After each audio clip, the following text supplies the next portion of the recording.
জোবাইর আব্বাসকে আমার বিধানসভায় দাঁড় করিয়ে দে। এত যদি জনপ্রিয় হয়ে থাকিস, তোর কাকা দালাল তোহাকে আমার বিধানসভায় দাঁড় করিয়ে দে। পিছন থেকে নোংরামি করছিস কেন? ফুরফুরা শরীফের নামটা যদি ওর নামের পাশ থেকে বাদ দেওয়া যায়, ও একজন বাসন মাজার চাকরের চাইতেও খারাপ, এটা আমি নিশ্চিতভাবে আমি মনে করি। আমি তাই আপনাদের কাছে অনুরোধ করব, কিসের পীরজাদা বলে দাবি করে? যারা আজকের ভণ্ডামি করে ভাঙড়ের মানুষকে কঠিন পরিস্থিতির দিকে ঠেলে দিচ্ছে, সে কখনো পীরজাদা হতে পারে না। আমি মনে করি ও শয়তান, সবচাইতে বড় শয়তান ওইটা। আর আমি বলি, এখানে যারা আছেন আমার তৃণমূল কংগ্রেসের কর্মীরা, আজকের এখানে দাঁড়িয়ে শপথ করতে হবে, ভাঙড় বিধানসভা আমাদের জিততে হবে। কি পারা যাবে? আওয়াজটা জোরে চাই, আমি পারা যাবে? বন্ধ হটানো যাবে, ভাঙড় বাঁচানো যাবে, মানুষকে বাঁচানো যাবে, দালাল হটানো যাবে।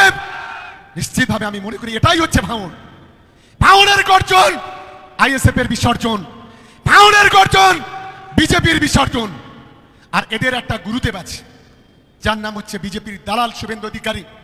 আমি শুভেন্দুকে 4টে প্রশ্ন করতে চাই। কি অপরাধ করেছিল বাংলার মানুষ? কেন আজকের বাংলার গরিব মানুষের 11 লক্ষ ঘর কেড়ে নেওয়া হলো? এই প্রশ্নটা আমি বিজেপিকে করতে চাই। কি অপরাধ করেছিল বাংলার মানুষ? আজকের 100 দিনের কাজের টাকা বন্ধ করে দেওয়া হলো। কি অপরাধ করেছিল বাংলার মানুষ? এসআইআর এর মধ্য দিয়ে তাদেরকে মৃত্যুর দিকে ঠেলে দিলেন। কি অপরাধ করেছিল বাংলার মানুষ? আজকের ওয়াকফ সম্পত্তি কেড়ে নিয়ে বিজেপির পকেট ভরানোর চেষ্টা করা হলো। এই প্রশ্নটা আমি বিজেপিকে করতে চাই। একদিকে বিজেপি আর একদিকে আইএসএফ, এই দুটো দালালের বিরুদ্ধে আমাদের লড়াই করতে হবে। আমার আত্মবিশ্বাস, ভাঙড় বিধানসভা তৃণমূল কংগ্রেসের কর্মীরা যে লড়াইটা করতে পারে, গোটা বাংলার কোনো বিধানসভার কর্মীরা সেই লড়াই করতে পারে না। এটা আমি দায়িত্ব নিয়ে আজ এখানে বলে যেতে চাই, সেই কাজটা করতে হবে। এখনো মিছিল আসছে, আমি ধন্যবাদ জানাই। কি দিয়ে ধন্যবাদ জানাবো? হিসাব নেই, মিছিলটা চলে আসো, একদম ভিতরের সামনের দিকে চলে এসো। যত মানুষ এখনো যাচ্ছে, তত মানুষ তার থেকে বেশি আসছে। কি একজন যেন কোন একটা পাগল বলেছিল যেন যে এখানে লোক আসবে না, কি নাম বলতে পারবেন কারণ আমি বলবো না, জোরে বলতে হবে। কে বলেছিল? আমি আর ওর নাম করলে আমার আজকে রাত্রিতে ভাবতে হবে না। আমি অবাক হয়ে যাচ্ছি। আরে আইএসএফ এর যদি পা যদি চাটতে হয়, তা পিছন থেকে চাটছো কেন? তুমি যদি তোমার মায়ের দুধ খেয়ে থাকো, তৃণমূলের কথা না বলে আইএসএফ এর পাটা সরাসরি চাটো, দেখবো তুমি কত বড় জননেতা নাকি তৈরি হয়েছো। আমাদের বলে, আমাদের নামে গালাগালি করে। আমি একদিন ওর বাপ হয়েছিলাম, জানো তো? কারা যারা হাত তোলো তো দেখি। এই মিটিয়ে বলেছিল আমার বাপের মতো, আমার দেবতার মতো। আজকের আমি অনেক কিছু হয়ে গেছি, হতেই পারি, কিন্তু একটা কথা মনে রাখো, নেতা অভিষেক বন্দ্যোপাধ্যায়, নেত্রী মমতা বন্দ্যোপাধ্যায় ভাঙড়ের মাটি থেকে একদিকে এই আইএসএফ এর মতো কুলাঙ্গার, আর আরেকদিকে দলের 2-4টে গাদ্দার বেঈমান আছে, যারা দলটাকে বিরোধীদের হাতে তুলে দিতে চায়। তাদের জামা যতদিন না ভাঙড়ের মানুষ খুলে নেবে, ততদিন পর্যন্ত এই লড়াই চলবে চলবে চলবে, কোনো বন্ধ করা যাবে না। বন্ধ আমরা করব না। মধুর হাড়ি, মধু চেটে চেটে লোভ হয়ে গেছে। হ্যাঁ, ভাঙড় আবার মধুর হাড়ি হয় নাকি? কোনো বিধানসভা মধুর হাড়ি হয়? আমি ভাবতে পারছি না। 24 সালে তৃণমূল কংগ্রেসকে হারানোর চেষ্টা করা হলো এই বেঈমান গাদ্দার বিশ্বাসঘাতকরা। আইএসএফ এর সঙ্গে টাকার কন্ট্যাক্ট করলো। এর মাঝখানে কয়েকবার আইএসএফ এর সঙ্গে বৈঠক করেছে, আমাদের কাছে খবর আছে। আইএসএফ লাথি মারছে, বলছে ওরকম মাল যদি দলে নেই তাহলে দলটা সর্বনাশ হয়ে যাবে, দলটা থাকবে না। আমি তাই খুব সাবধান করে দিয়ে বলতে চাই, যদি কোনো জায়গায় বাদরামি করো, এটা আমি সামনে থেকে সমর্থনটা নিতে চাই। দলের মধ্যে থেকে যদি কেউ গাদ্দারি করে, তার উচিত শিক্ষা দেওয়া যাবে। আওয়াজটা পুরোটাই আমি শুনতে চাই।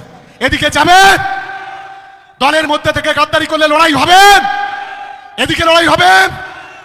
লড়াইটা করতে হবে। যদি এতই যদি চলে যাও না বিজেপিতে, চলে যাও আইএসএফ এ, কোনো আপত্তি নেই।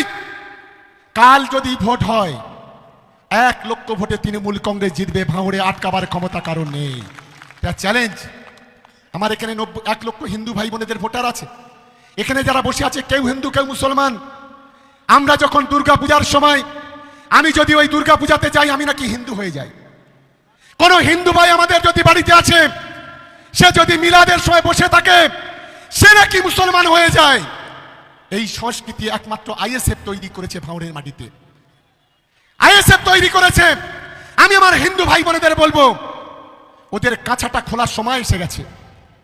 গোটা ভাঙড় বিধানসভায় আমার সমস্ত হিন্দু ভাই বোনেরা, মুসলমান ভাই বোনেরা, আমরা সকলের কাছে একটা কথা বলবো, এই বাংলা নেতাজি সুভাষ চন্দ্রের বাংলা, এই বাংলা কাজী নজরুল ইসলামের বাংলা, এই বাংলা রাজা রামমোহন রায়ের বাংলা, এই বাংলা রবীন্দ্রনাথ ঠাকুরের বাংলা, এই বাংলা প্রীতিলতা বাদ্যকারের বাংলা, এই বাংলা হিন্দু মুসলমানের বাংলা, এই বাংলা খ্রিস্টান আদিবাসীদের বাংলা।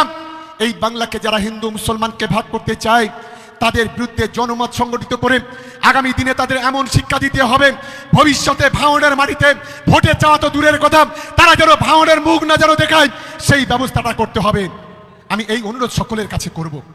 আর একজন ধর্ষক বিধায়ক, ধর্ষণকারী, লজ্জা করে একজন বিধায়ক গোলায় তরি দিয়ে ভাঙড়ের পোচা খালে ওরে মরে যাওয়া উচিত।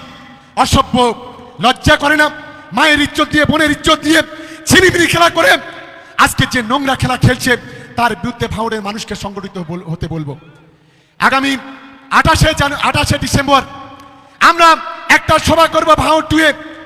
আমাদের ওই তপবন আছে, ঢিপঢিপে বাজার আছে, আমরা 28শে ডিসেম্বর ওখানে সভা করব। না, ওইটা 28 বলছি, 28শে রবিবার। এই রবিবার আমি ভাঙড় বিধানসভার সর্বস্তরের তৃণমূল কংগ্রেসের কর্মীদের অনুরোধ করব, আজকের মিটিং থেকে ফিরে গিয়ে 15 দিন রেস্ট নেবেন। 15 দিন পর থেকে 28 তারিখে ওই বিশেষ করে পোলেরহাট 2-এর ঢিপঢিপে বাজারের কাছে একটা মাঠ আছে, সেই মাঠে আমরা সেদিনও 50,000 মানুষের জমায়েতটা সেদিন করব। এখন থেকে সেই প্রস্তুতি আপনারা সকলে নেবেন। লড়াইয়ের ময়দানে আমরা আছি, কাপুরুষের দলেদের বিরুদ্ধে লড়াই করতে আমাদের শেষ জীবনের রক্তবিন্দু থাকতে আমরা পিছুপা হব না। ওরে কাপুরুষরা, যতটা মানুষ আজকের মাঠে এসেছে তার 5 ডবল মানুষ আজকের বাইরে তারা আসতে পারেনি। আমাদের নেতৃত্বরা সেখান থেকে ফোন করে হাউতোষ করছে চতুর্দিক থেকে। তাই আমি সকলকে দলের পক্ষ থেকে ধন্যবাদ, অভিনন্দন, ভালোবাসা, নমস্কার, প্রণাম জানিয়ে আমার বক্তব্য শেষ করছি। জয় হিন্দ, বন্দে মাতারাম। তৃণমূল এবং মঞ্চে যারা আছে সব চলে এসো, সবাই স্লোগান দেবে। আর সামনে যারা আমার সঙ্গে স্লোগান দাও, সবাই সামনে চলে এসো, লাইনে দাঁড়িয়ে যাও, লাইনে দাঁড়িয়ে যাও। বন্দে মাতারাম। তৃণমূল কংগ্রেস জিন্দাবাদ,